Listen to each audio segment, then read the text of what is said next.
अक्ल की दुकान। एक था रौनक, जैसा नाम वैसा रूप। अक्ल में भी उसका मुकाबला कोई नहीं कर सकता था। एक दिन उसने घर के बाहर बड़े बड़े अक्षरों में लिखा, यहाँ अक्ल बिकती है। उसका घर बीच बाजार में था। हर आने जाने वाला वहाँ से गुजरता था। हर कोई बोर्ड देखता, हंसना और आगे बढ़ जाता। रौनक को विश्वास था कि उसकी दुकान एक दिन ज़रूर चलेगी। एक दिन एक अमीर महाजन का बेटा वहाँ से गुजरा। दुकान देखकर उससे रहा नहीं गया। उसने अंदर जाकर रौनक से पूछा, यहाँ कैसी अक्ल मिलती है और उसकी कीमत क्या है? उसने कहा, यह इस बात पर निर्भर करता है कि तुम इस पर कितना पैसा खर्च कर सकते हो। गप्पू ने जेब से 1 रुपया निकालकर पूछा, इस रुपये के बदले कौन सी अक्ल मिलेगी और कितनी?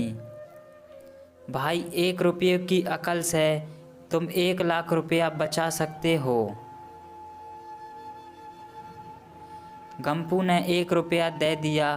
बदले में रौनक ने एक कागज़ पर लिख कर दिया, जहाँ 2 आदमी लड़ झगड़ रहे हों वहाँ खड़े रहना बेवकूफ़ी है। गप्पू घर पहुंचा और उसने अपने पिता को कागज़ दिखाया। कंजूस पिता ने कागज़ पढ़ा तो वह गुस्से से आग बबूला हो गया। गप्पू को कोसते हुए वह पहुंचा अकल की दुकान। कागज़ की पर्ची रौनक के सामने फेंकते हुए चिल्लाया, वह रुपया लौटा दो जो मेरे बेटे ने तुम्हें दिया था। रौनक ने कहा, ठीक है, लौटा देता हूँ, लेकिन शर्त यह है कि तुम्हारा बेटा मेरी सलाह पर कभी अमल नहीं करेगा। कंजूस महाजन के वादा करने पर रौनक ने रुपया वापस कर दिया। उस नगर के राजा की 2 रानियां थीं। एक दिन राजा अपनी रानियों के साथ जौहरी बाजार से गुजरा। दोनों रानियों को हीरे का एक हार पसंद आ गया। दोनों ने संयोग से दोनों दासियों एक ही समय पर हार लेने पहुंची। बड़ी रानी की दासी बोली, मैं बड़ी रानी की सेवा करती हूँ, इसलिए हार मैं लेकर जाऊँगी। दूसरी बोली, पर राजा तो छोटी रानी को ज़्यादा प्यार करते हैं, इसलिए हार मेरा हक है। गप्पू उसी दुकान के पास खड़ा था। उसने दासियों को लड़ते हुए देखा। दोनों दासियों ने कहा वे अपनी रानियों से शिकायत करेंगी। जब बिना फैसले के वे दोनों जा रही थीं, तब उन्होंने गप्पू को देखा। वे बोली, यहाँ जो कुछ हुआ तुम उससे गवाह रहना। दासियों ने रानियों से कहा। रानियों ने राजा से शिकायत की। राजा ने दासियों की खबर ली। दासियों ने कहा, गप्पू से पूछ लो, वह वहीं पर मौजूद था। राजा ने बुलाओ गप्पू को गवाही के लिए, कल ही झगड़े का निपटारा होगा।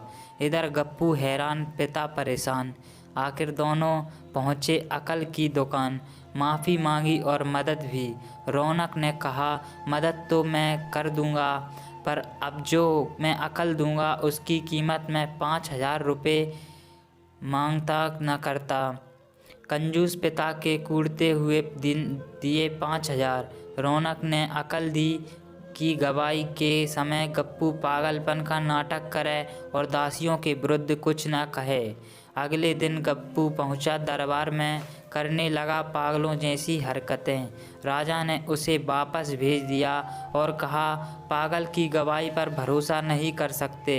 गवाही के अभाव में राजा ने आदेश दिया, दोनों रानी अपनी दासियों को सजा दें, क्योंकि यह पता लगाना बहुत ही मुश्किल है कि झगड़ा किसने शुरू किया।